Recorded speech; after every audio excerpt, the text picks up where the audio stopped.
Assalamualaikum warahmatullahi wabarakatuh. Saya M. Rakib Jamari, sekarang berada di depan kantor Taspen Provinsi Riau. Ya, menemani seseorang yang mengurus tabungan pensiunnya.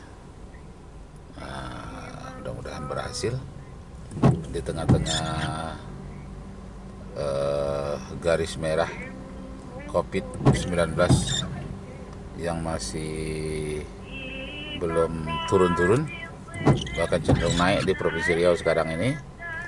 Nah, saya tidak turun dari mobil, biarlah istirahat di dalam, karena nanti kalau berkumpul-kumpul di depan Taspen ini masalah jarak, takut nanti terlanggar. Nah, biarlah saya mengambil jarak sendiri di sini. Baik, Bapak Ibu saudara sekalian, pada hari ini saya akan membacakan satu hadis Nabi Sallallahu Alaihi Wasallam. Jadi hadis tersebut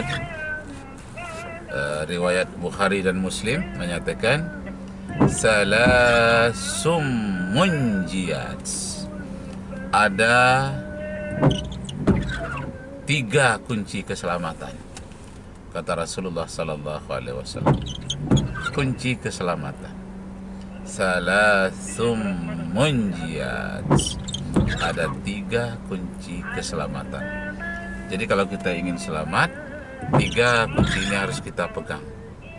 Yang pertama, khasiyatullahi ta'ala fis sirri wal alaniyah.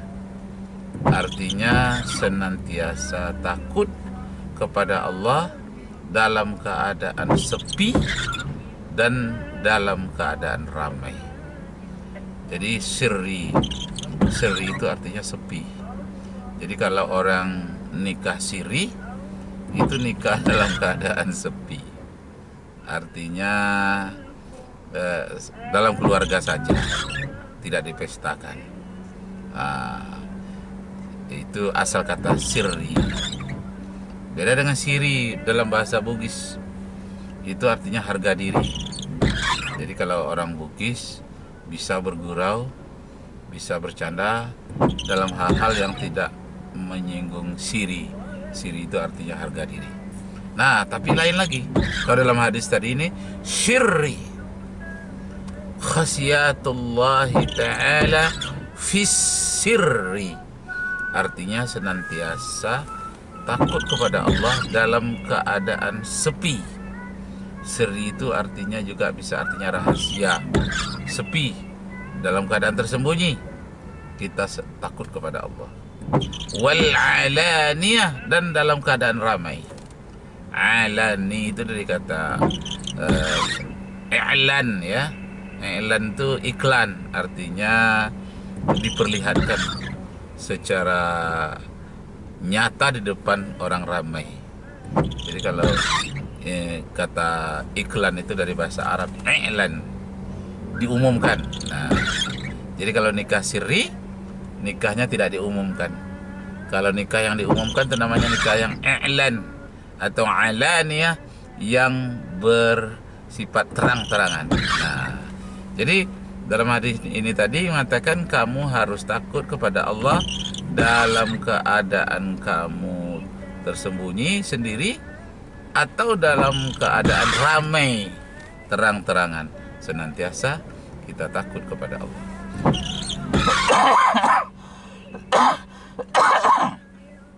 Maaf Bapak Ibu, saudara-saudara sekalian, ini sambungan dari yang pertama, di mana tadi saya sudah membacakan hadis salasum muhlikat, ada 3 kunci malapetaka. Nah, sekarang salasum munjiyat, ada 3 kunci keselamatan. Yang pertama, khasiyatullahi ta'ala fis sirri wal alaniyah, takut kepada Allah dalam keadaan sepi dan dalam keadaan ramai. Pertanyaannya, bagaimana kalau kita takut kepada Allah dalam keadaan ramai? Artinya ramai, seluruh orang telah melakukan narkoba. Ramai karena itu dilarang oleh Allah, tetap kita jauhi. Walaupun orang ramai pesta pora, pesta narkoba, tetap kita takut kepada Allah. Jangan terpengaruh dengan orang ramai itu. Saya ingat 10 tahun yang lalu saya pergi ke Thailand dengan teman-teman. Teman-teman mengusulkan sekali-sekali ke Thailand. Bagaimana kalau kita pergi ke daerah Bangkok, namanya Thai Girl. Thai itu artinya ya Thailand, girl itu gadis-gadis, Thai Girl, gadis-gadis Thailand. Nah, dicatarlah dari tempat saya menginap di Thailand itu namanya Sampran. Dari Sampran itu kira-kira 1,5 jam ke Bangkok. Dicatar, berangkat, sampailah ke Bangkok di daerah Thai Girl Show. Thai itu Thailand, girl gadis-gadis wanita, show. Show itu mempertontonkan. Apanya yang dipertontonkan? Bagian-bagian tubuh yang terlarang, yang menarik menurut pasangannya. Justru itu yang dipertontonkan. Nah, bapak-bapak, ibu, saudara-saudara sekalian, memang saya pergi dengan rombongan itu sampai ke tempat area Thai Girl Show.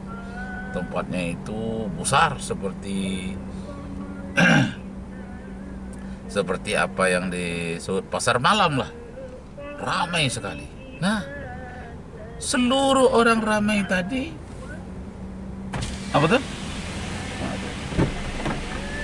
Seluruh orang ramai tadi itu sepakat untuk menyaksikan show-nya, girl show itu. Ya Allah ya, sudah jelas itu dilarang oleh Allah. Apalagi orang yang pergi melihat Thai Girl Show itu bukan hanya sekedar menonton show-nya itu, girl show-nya, tapi juga disediakan minuman keras. Masya Allah, sudah 2 kali maksiat. Jadi maaf saja ketika itu saya menyatakan, di mana toilet? Saya pergi ke belakang, tidak mau ikut. Setelah kembali dari toilet, saya duduklah di sudut-sudut di mana orang membayar dan melihat Thai Girl Show itu. Saya duduk di sudut menunggu kawan-kawan, menunggu orang keluar, nanti baru saya ikut keluar. Kata petugas, ya masuk saja ke dalam. Pakai bahasa Inggris ya. Kalau di Thailand itu banyak orang yang tidak bisa berbahasa Inggris, walaupun kotanya kota wisata internasional. Jadi teman saya seorang instruktur bahasa Inggris dari Jawa. Dia ini kalau bahasa Inggrisnya hebat sekali. Tetapi dia tidak pergi bisa ke WC di Bangkok, Thailand.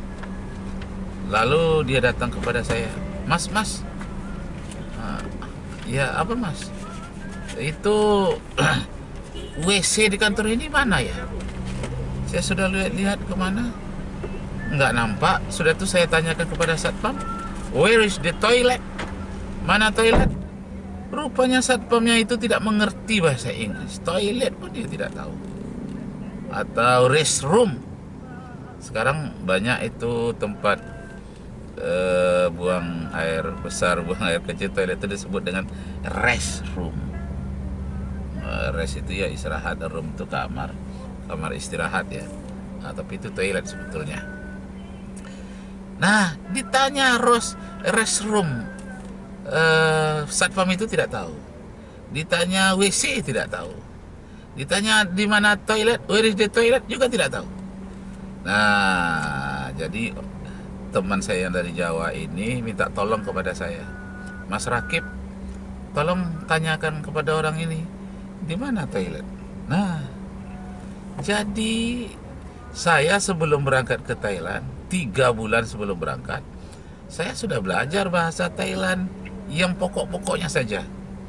Kira-kira saya menghafal 50 kata saja. 50 kata saja dalam bahasa Thailand. Lucu sekali. Lucunya yang pertama sekali saya hafal bahasa Thailand itu I love you. Apa bahasa Thailandnya? I love you. Ya, bahasa Thailandnya Chan Rak Kun. Nah, Chan itu saya, Rak itu cinta, Kun padamu. Chan Rak Kun. Nah, aku cinta padamu. Sudah tuh Kop Kun Kap.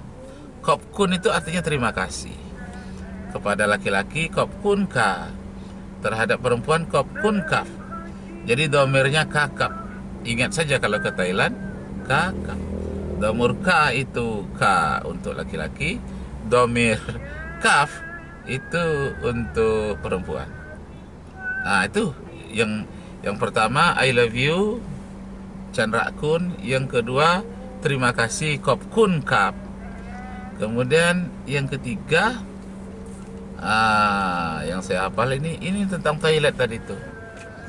Ternyata toilet itu di dalam bahasa Thailandnya Hong Nam. Nah, jadi sampai kepada satpam itu saya bawa bimbing teman saya, Mas, mari ikut saya. Sampai ke dekat satpam tuh saya tanya, Hong Nam, where is Hong Nam? Where is itu kan bahasa Inggris, Hong Nam bahasa Thailand. Saya gabung lah. Yang penting ada Hong Namnya. Hong Nam, where is Hong Nam? Baru dia tunjuk dengan ibu jarinya, seperti di Jawa menunjukkan tidak pakai telunjuk ke ibu jari. Ditunjuknya ke arahnya itu. Ternyata ada pintu di sebelah pagar, jadi melewati pagar sedikit. Nah, barulah teman tadi saya antar dan dia bisa menemukan Thailand. Nah, jadi Thailand ini dia orang-orang tertentu saja yang bisa berbahasa Inggris. Kenapa? Karena katanya belajar huruf Latin saja setelah kelas 4, kelas 5 SD. Sedangkan sebelumnya dia memakai tulisan Thailand itu sendiri. Tulisannya kecil-kecil, mirip dengan tulisan Jawa seperti di Solo. Kantor-kantornya banyak ditulis dengan huruf Jawa. Seperti itulah di Thailand. Jadi ketika saya pergi ke Solo, nampak kantor-kantornya ada tulisan Jawa. Saya katakan, nah ini persis di Thailand. Kalau kita sudah sampai ke Solo, baik itu keadaan lingkungannya, tulisan kantor-kantornya hampir tidak ada huruf Latinnya, tapi memakai huruf Jawa kuno. Seperti itulah di Thailand.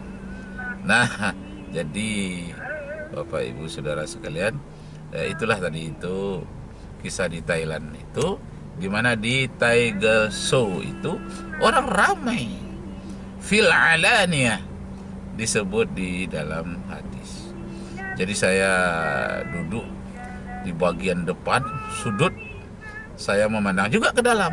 Kelihatanlah apa yang dipamerkan, walaupun dari jauh tapi jelas kelihatan apa yang dipamerkan oleh show-nya si girl itu, girl show.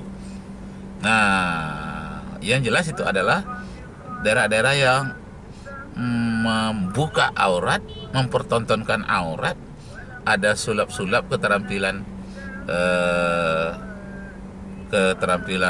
wanita-wanita membuka aurat, dan minuman keras yang sangat mahal harganya. Nah, dalam keadaan ramai, jadi kita harus takut juga kepada Allah. Khasiyatullahi ta'ala fi sirri wal alaniyah. Takut kepada Allah dalam keadaan sendiri dan dalam keadaan ramai. Jadi jangan mentang-mentang ramai kita menyangka perbuatan kita sah-sah saja. Jadi kalau orang ramai pesta narkoba, seakan-akan sah-sah saja itu narkoba. Tidak boleh. Tiger show itu ramai sekali seperti pasar malam, lalu sah-sah saja? Tidak. Harus kita berpegang kepada khasiyatullah ta'ala, takut kepada Allah subhanahu wa ta'ala. Nah, itu kunci yang pertama. Kalau kita ingin selamat, senantiasa merasa dekat, dipantau kita oleh Allah subhanahu wa ta'ala, dimonitor oleh Allah Subhanahu wa taala, seakan-akan CCTV Allah itu ada di atas kepala kita, senantiasa memantau kita, sehingga kita tidak berani membuat apa yang dilarang oleh Allah Subhanahu wa taala. Insya Allah kita akan selamat. Nah, itu yang pertama, kunci keselamatan. Yang kedua, kunci keselamatan itu ialah wal adl fir ridha wal ghadab. Artinya bisa berlaku adil dalam keadaan cinta dan dalam keadaan benci. Jadi kita suka kepada seseorang, kita tetap adil. Kita benci kepada seseorang, tetap juga adil. Jadi dalam keadaan marah, dalam keadaan sayang, kita bisa berlaku adil. Kenapa? Dalam keadaan benci, dalam keadaan marah kita berlaku adil. Mungkin kita yang salah pandang, salah pengertian.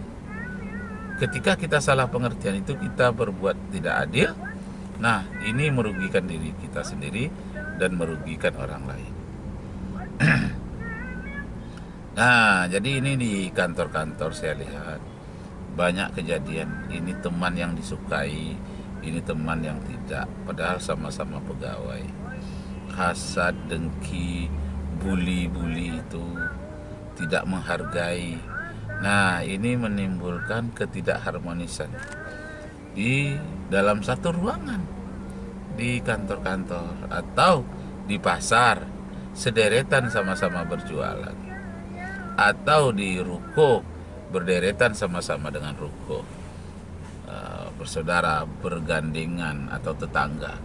Ini harus diperhatikan.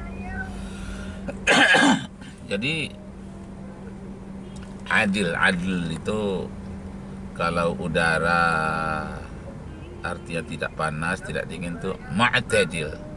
Hawahu mu'tadil, artinya udaranya seimbang, tidak terlalu panas dan tidak terlalu dingin. Nah, wal adlu tadi begitu, berlaku adil. Adil itu dalam istilah fikih disebut wad'us syai' ala mahallihi. Wad'us syai' ala mahallihi, artinya meletakkan sesuatu sesuai dengan porsinya, sesuai dengan tempatnya. Ah, itu namanya adil. Jadi kalau sama banyak jumlah belum tentu adil. Sesuai dengan porsinya, sesuai dengan, misalnya orang yang berpoligami, istrinya 2, yang satu anaknya 11, yang satu anaknya 1. Apakah sama-sama diberikan umpamanya 10 juta per bulan? Anaknya yang 11 diberikan 10 juta, yang anak 1 istrinya diberikan 10 juta juga. Kenapa? Kan sama-sama istri. Nah, itu namanya tidak adil. Kenapa? Wad'us syai', meletakkan sesuatu harus sesuai dengan keadaannya. Fi mahallihi, di tempatnya. Meletakkan sesuatu di tempatnya, itu yang adil atau sesuai dengan porsinya. Jadi Bapak Ibu, saudara-saudara sekalian, termasuk kita terhadap diri kita sendiri pun harus berlaku adil juga. Jangan terlalu menyiksa diri, jangan lupa diri, berlaku adil terhadap diri sendiri. Nah, itu yang kedua tadi, itu yang merupakan kunci keselamatan. Sedangkan yang ketiga, kunci keselamatan adalah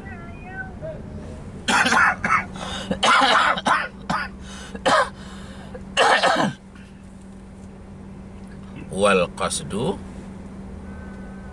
fil faqri wal ghina.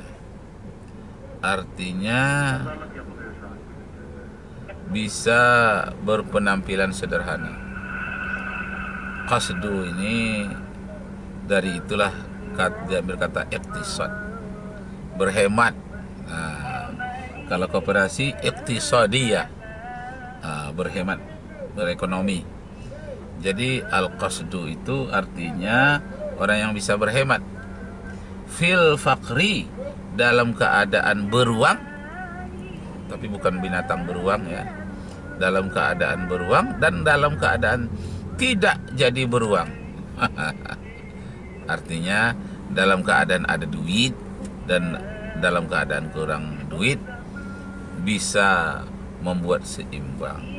Artinya kalau banyak duitnya, kalau dia sedang jadi beruang, itu tidaklah terlalu menghambur-hamburkan duitnya. Kalau dia sedang tidak jadi beruang, artinya sedikit duitnya, tidaklah pula dia terlalu kikir. Nah, mentang-mentang duitnya tinggal sedikit, terlalu kikir sekali, tidak mau berbagi sedikit sama sedikit. Nah, jadi Bapak Ibu saudara-saudara sekalian, saya di dalam memberikan penataran selama 20 tahun di LPMP Riau.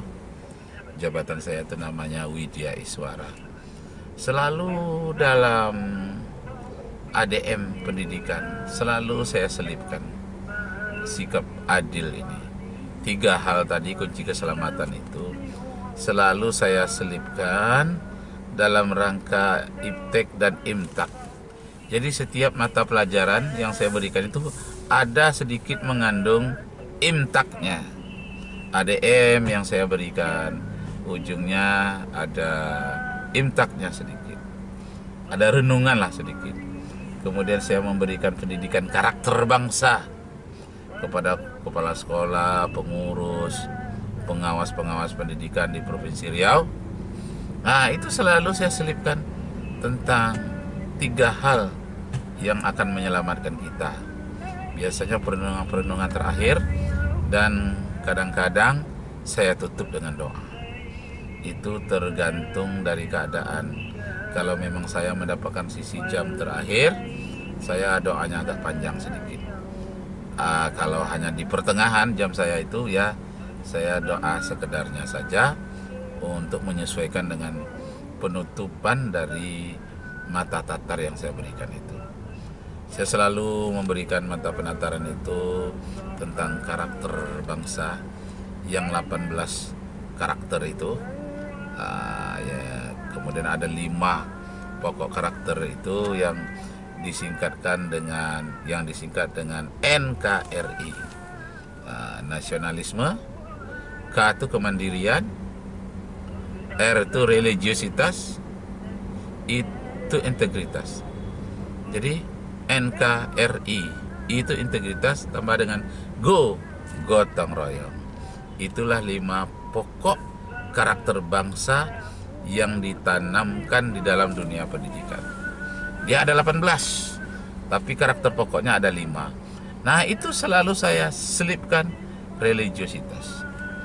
Jadi pada satu kali sudah sisi-sisi terakhir, tinggal 10 menit, saya bawa merenung dan saya kutipkan sedikit ayat dari Bible, ayat dari ajaran Hindu, ayat dari Al-Quran tentang kita harus mendekatkan diri kepada Tuhan. Nah, rupanya ada kawan saya yang menguping karena mic-nya itu terdengar keluar. Saya sampaikan, ini ayatnya menurut Al-Quran, ini ayatnya menurut Bible. Kalau menurut Bible umpamanya mendekatkan diri kepada Tuhan, kitab Keluaran pasal 20 ayat 2 dan ayat 3. No God before me, tidak ada Tuhan selain dari aku, janganlah sembah Tuhan yang lain.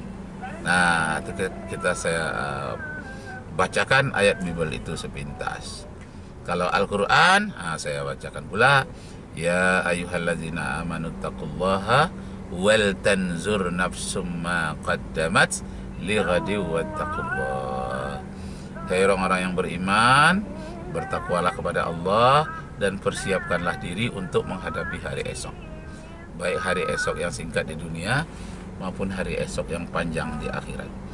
Nah, saya sampaikan sedikit begitu. Dan menurut agama Hindu, agama Buddha ada pula Pancasilanya. Pancasilanya dalam agama Buddha harus hormat pada orang tua, tidak boleh mencuri, tidak boleh membunuh, tidak boleh mabuk-mabukan. Lihatlah Pancasila dalam agama Buddha. Saya sampaikan itu, terdengar oleh teman saya, asalnya dari Kalimantan. Apa katanya? Pak Rakib, itu tidak boleh dibacakan ayat Quran, di situ kan banyak orang Kristen. Tapi kan saya juga membacakan ayat Bible. Tidak boleh, situ ada orang Islam. Kan ada juga Pak Hindu, tidak boleh. Rupanya dia terkejut mendengar dari mic itu saya membacakan, mengutip sedikit dari ayat agama Buddha, agama Hindu, agama Islam. Terkejut dia, rupanya tidak pernah dia mendengar seperti itu. Menurut dia ayat-ayat Bible itu hanya boleh diperdengarkan kepada orang Kristen saja. Kalau ayat Al-Quran tadi itu mendekatkan diri pada Tuhan, itu cukup untuk orang Islam saja yang boleh mendengarnya. Nah, dia terkejut, akhirnya dia utus seorang pegawai panitia, mau dihentikan ceramah saya.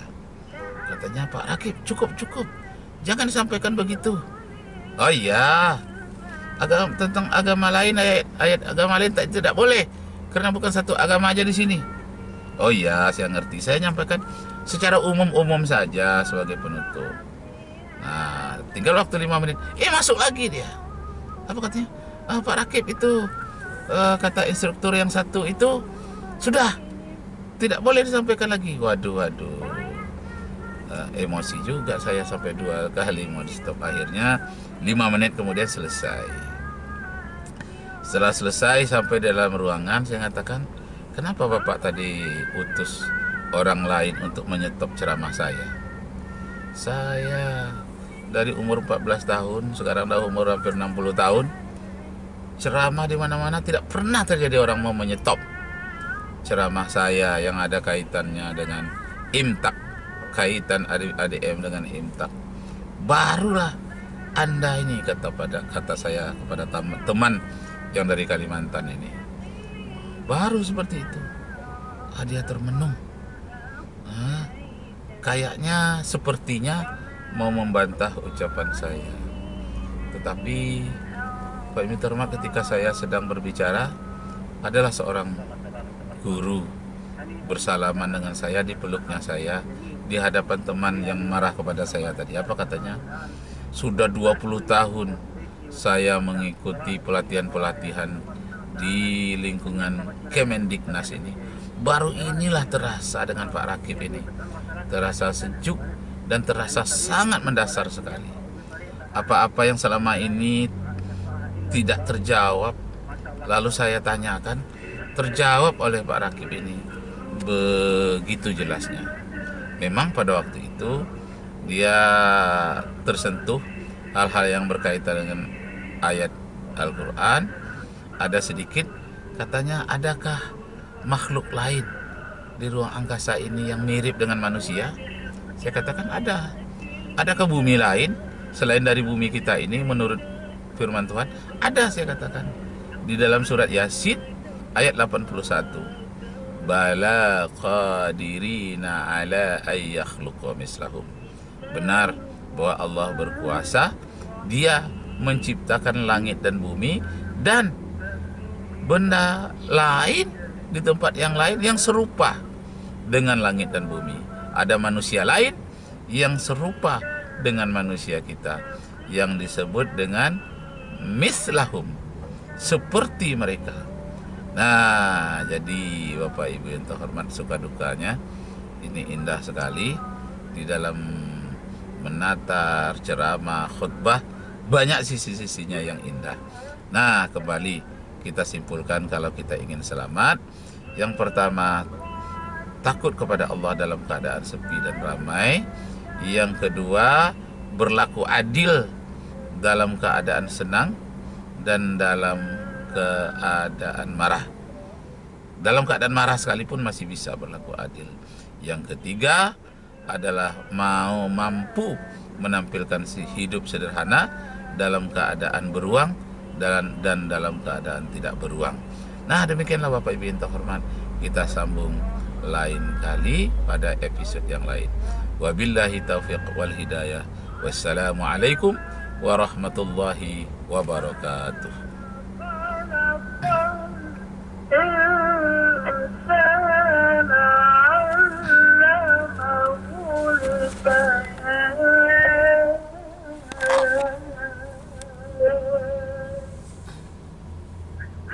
ما تركتلهاش حاجة يا عم الحاج. مش هيبقى رقم kardeşim. يلا شوي.